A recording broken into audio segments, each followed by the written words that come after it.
राजनाथ सिंह के केंद्रीय गृह मंत्री बनने के बाद से ही बीजेपी में नए अध्यक्ष की खोज जोर शोर से चल रही है। सूत्रों के हवाले से खबर है कि प्रधानमंत्री नरेंद्र मोदी समेत कई बड़े बीजेपी नेताओं ने बीजेपी के नए अध्यक्ष के तौर पर अमित शाह के नाम पर सहमति जताई है।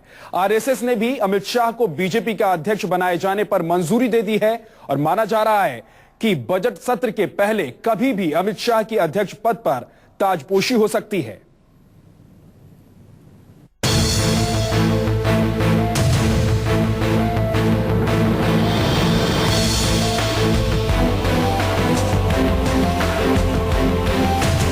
આ ચૂંટણીમાં પાર્ટીને જે ઘણા બધા લાભ થયા છે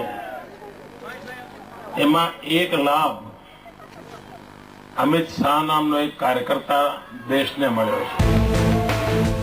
बीजेपी की भगवा सियासत में अगर समर्थकों को नरेंद्र मोदी में भगवान नजर आए तो राजनीति के इस भगवान के लिए अमित शाह किसी हनुमान से कम नहीं, जिसने बीते 30 साल में अपना हर पल हर क्षण नरेंद्र मोदी और बीजेपी का कार्यकर्ता बनकर गुजार दिया। बदले में मोदी ने और मोदी की बीजेपी ने जो कुछ भी दिया उसे प्रसाद मानकर मंजूर कर लिया। तस्वीरें गवाह हैं। राष्ट्रपति भवन में जब नरेंद्र मोदी प्रधानमंत्री पद की शपथ ले रहे थे, उस वक्त भी मोदी के शाह शपथ ग्रहण के बंदोबस्त पर पैनी निगाह गड़ाए थे। हर मेहमान को पूरी गरिमा और सम्मान के साथ आसन तक पहुंचा रहे थे।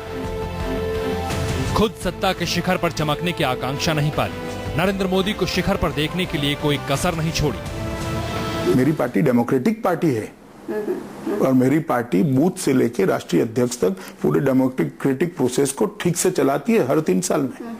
इसलिए मेरी पार्टी में बोलने की स्वतंत्रता है, सोचने की स्वतंत्रता है, अपना मत रखने की स्वतंत्रता है।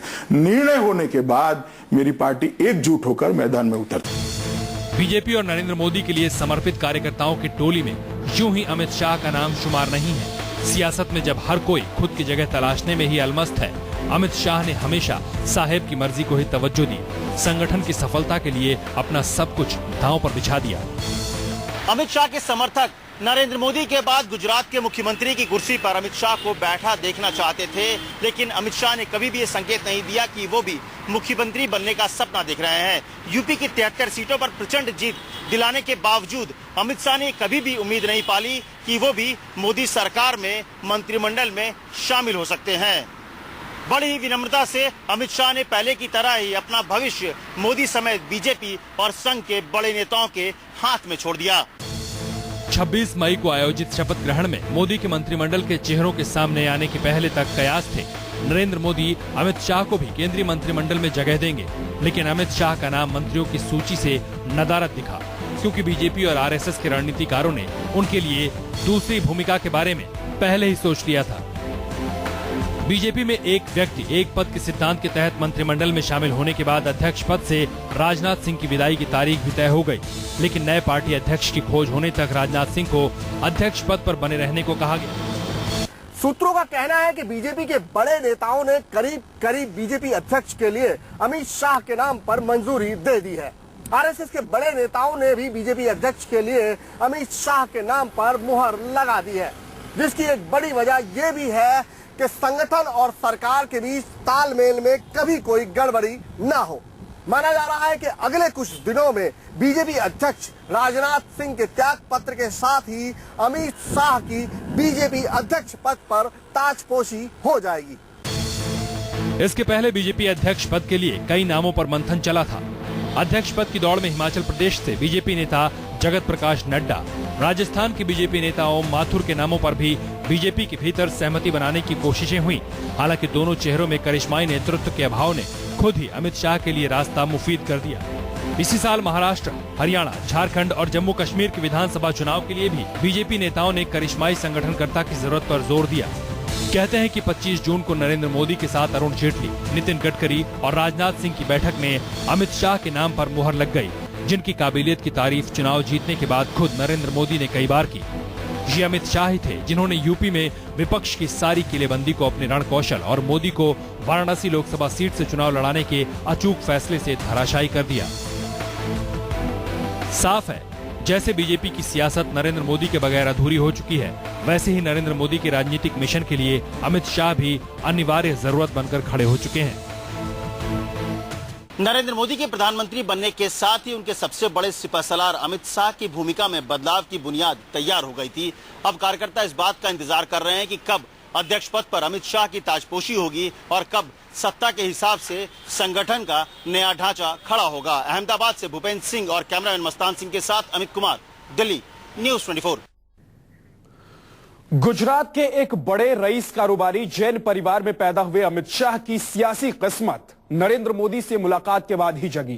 कहते हैं कि मोदी और अमित शाह पहली बार अहमदाबाद की आरएसएस शाखा पर मिले तो उसके बाद ऐसे जुड़े मानो बीते कई जन्मों से रिश्ता जुड़ा हो।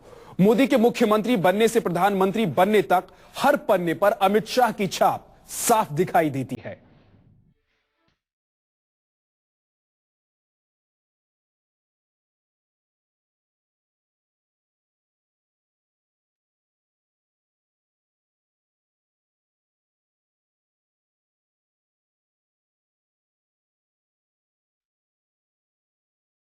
सियासत के सफर में नरेंद्र मोदी और अमित शाह की जोड़ी का कायल आज हर कोई बन चुका है।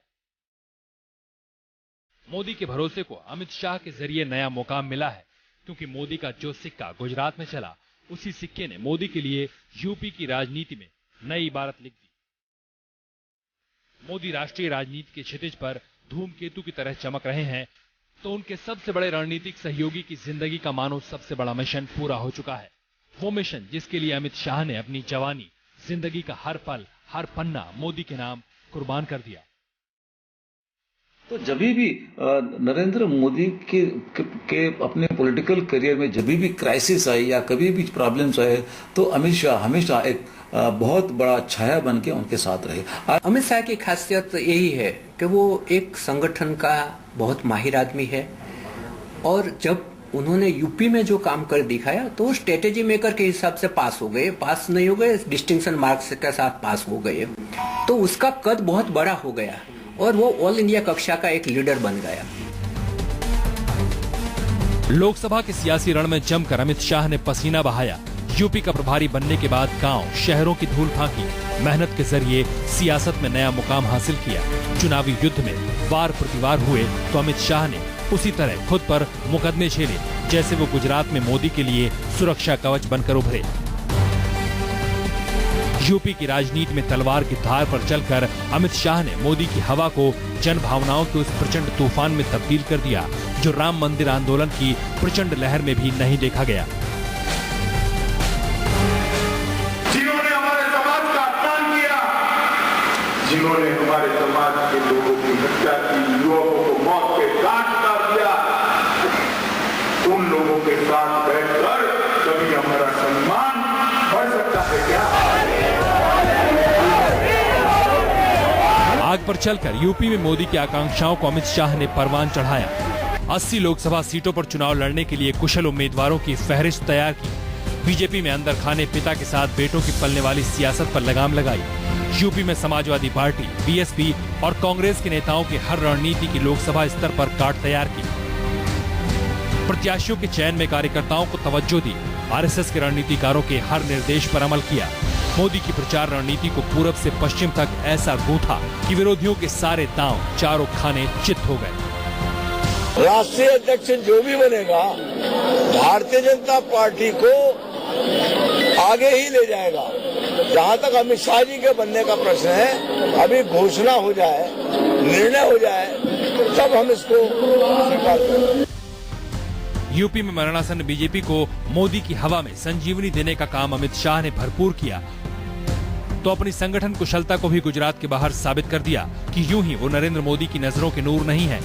मोदी अगर उन्हें अपना सबसे करीबी मानते हैं, उनकी हर बात पर भरोसा करते हैं, तो इसके पीछे अमित शाह का अथक परिश्रम और राजनीति में हर पल बदलने वाले घटनाक्रम की सटीक विश्लेषण की कुशलता ने ही अमित शाह को मोदी की सबसे बड़ी जरूरत बना दिया है। नरेंद्र मोदी के दिमाग की केमिस्ट्री वो अमित शाह ठीक से जानते हैं। ये उनकी सबसे बड़ी खूबी है। नरेंद्र मोदी सिर्फ आंख ऐसे घुमाएंगे तो अमित शाह को पता चलता है कि इनको क्या काम करवाना है, कौन सा पॉलिटिकल रीजन और कौन से पॉलिटिकल डिसीजन पे हमें जाना है। मोदी जी सीएम बने, मुख्यमंत्री बने, तब उन्होंने होम मिनिस्ट्री का सबसे अहम माने जाने वाला पोर्टफोलियो दिया।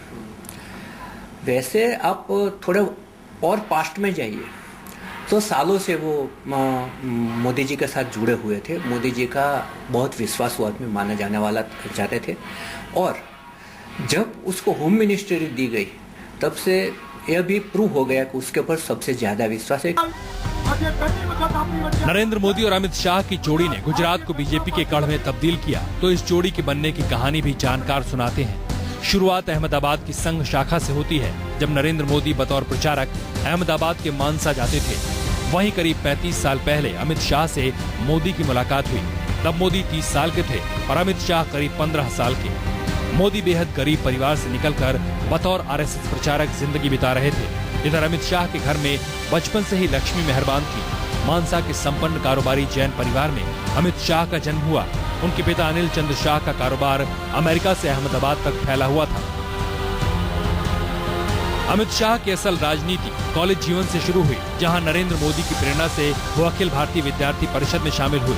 नव गुजरात कॉलेज में पढ़ाई के वक्त कांग्रेस छात्र संगठन से जुड़े नरहरि अमीन से अक्सर अमित शाह की सियासी टक्कर हुई, जो बाद में गुजरात क्रिकेट संघ पर कब्जे को लेकर और तीखी हो गई।